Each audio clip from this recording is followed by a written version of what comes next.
मुंबई की तंग गलियों में जहां हर चौथा बच्चा खिलौनों की बजाय जिम्मेदारियां उठाता है, वहीं रहते हैं दो भाई शानू और बोआ। उनके पिता नहीं हैं और उनकी माँ एक योद्धा है जो हर सुबह चूल्हे से पहले अपने आंसू पोंछती है। इन बच्चों ने कभी बचपन देखा ही नहीं। उनके लिए स्कूल नहीं बल्कि स्टूडियो है जहां वे सुबह से शाम तक स्पॉट बॉय बनकर रिफ्लेक्टर उठाते हैं। और इसी स्टूडियो में एक दिन आती है चिड़िया। ये पिंजरे वाली चिड़िया नहीं बल्कि प्लास्टिक की एक शटलकॉक है। जहां शटलकॉक है वहां खेल भी होगा, है ना? नहीं, क्योंकि खेल के लिए रैकेट, कोर्ट और जूते चाहिए और इन दो बच्चों के पास सिर्फ एक चीज है, जुगाड़ करने का जिद्दी हौसला। और यहीं से शुरू होती है उनकी असली उड़ान।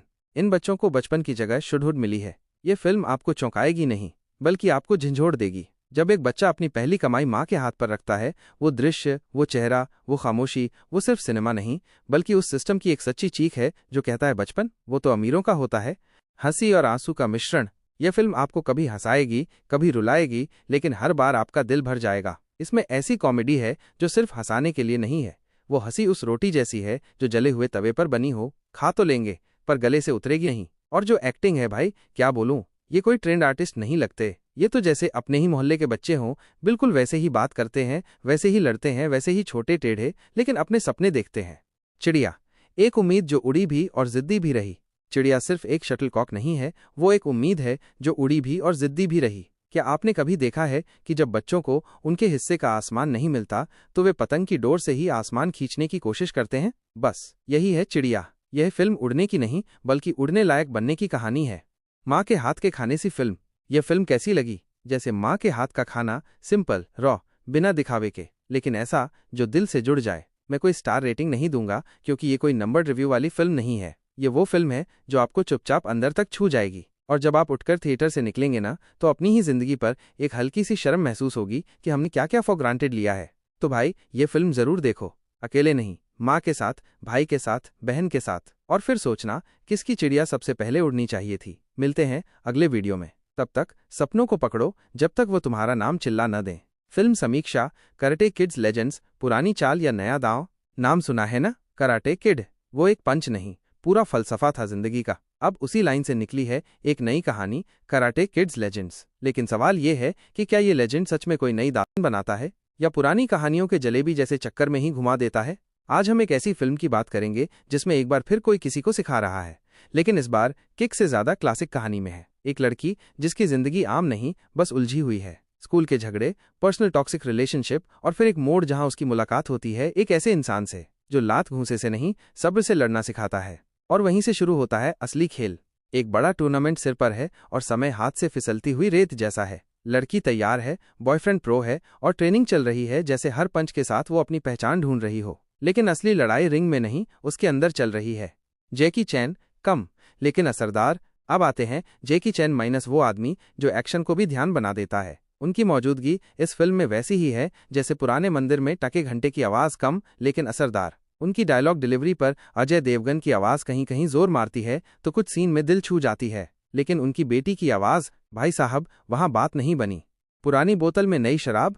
अब बात करते हैं फिल्म की कहानी की। अगर आपने पहले की कराटे फिल्में देख रखी हैं, माइनस तो बहुत कुछ यहाँ दोहराया हुआ लगेगा। सेम ट्रेनिंग ट्रॉप्स, वही टूर्नामेंट प्रेशर और क्लाइमैक्स में एक ऐसा स्पेशल मूव जिसे देखकर आप शायद कहें माइनस, अरे ये तो मैंने पहले देखा है। लेकिन अगर आप पहली बार कराटे कुंफू वाली मूवीज में कूदे हैं तो ये आपके लिए एक ठीक ठाक शुरुआत हो सकती है। न ज्यादा डीप, न ज्यादा डम्ब, एकदम बीच का रास्ता। फैसला।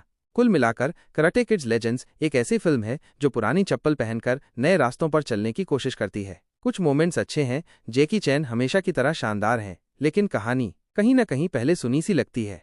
मेरी तरफ से इस फिल्म को मिलते हैं 2.5 स्टार्स में से 5। बच्चों के लिए सही है, टाइम पास के लिए भी चलेगी, लेकिन जो पुराने कराटे किड के फैन हैं उन्हें शायद थोड़ा कम लगे। आपने अगर ये फिल्म देखी है माइनस, तो आपको कैसी लगी कमेंट में जरूर बताना। तक ना हारना, ना घबराना, बस खुद से लड़ते जाना। Bye. Series review, criminal justice season 4, इंतजार का इम्तिहान। क्या आपने कभी सोचा है कि एक फिल्म बनाने में कितना वक्त लग जाता है? पार्ट 2, पार्ट 3 आने तक लोग 20 से 30 की उम्र पार कर लेते हैं, लेकिन अगली फिल्म ही नहीं आती। अब दूसरी तरफ देखिए, वेब सीरीज वाले हर साल एक नया सीजन लेकर हाजिर हो जाते हैं, और इसी दौड़ में क्रिमिनल जस्टिस का सीजन 4 कब आ गया किसी को भनक तक नहीं लगी। हाँ, वही क्राइम कोर्टरूम ड्रामा वाला शो। हर बार एक नया मर्डर केस, 4-5 संदिग्ध, लेकिन असली कातिल कौन है ये आखिरी एपिसोड तक नहीं पता चलता। सबसे मजेदार बात, न शक की कोई ठोस वजह होती है, न किसी पर दया करने की गुंजाइश। जितना सोचो उतना ही उलझो। बाकी शो जहां कातिल को पकड़ने पर फोकस करते हैं, वहीं क्रिमिनल जस्टिस कोशिश करता है एक बेगुनाह को बचाने की, और तभी तो नाम है जस्टिस। पहला सीजन एक रीमेक की सफलता।